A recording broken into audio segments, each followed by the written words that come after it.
మిమ్మల్ని ఒక పాము కరిస్తే ఏం చేస్తారు? వెంటనే డాక్టర్ దగ్గరికి వెళ్ళి ట్రీట్మెంట్ తీసుకుంటారా? లేదా నన్నే కాటేస్తావా అంటూ ఆ పాము మీద పగ తీర్చుకుంటూ తుప్పల్లోకి కుప్పల్లోకి చెట్లల్లోకి దూరి దాని వెనక పడి వెళ్తారా?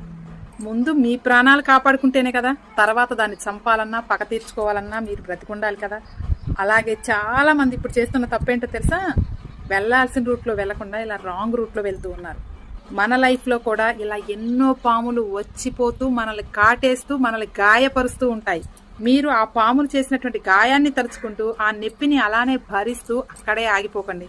మీరు తిరిగి మళ్ళీ ఎలా బ్రతకాలి అంటే ఆ కాటేసినటువంటి పాములు లాంటి మనుషులు కుళ్ళి కుళ్ళి ఏడ్చేలా బతకాలి. మీరు కనుక ఈ నొప్పిని ఈ బాధని కాస్త పక్కకు నెట్టి ఆ నొప్పిని ఒక ఆయుధంగా చేసుకుని మీ సక్సెస్ మీద ఫోకస్ పెట్టి మీరు అడుగు ముందుకు వేసి మీ విజయాల్లో కనుక సక్సెస్ అయ్యి చూపించారంటే అదే మీ బలం, వాళ్ళ ఓటమి.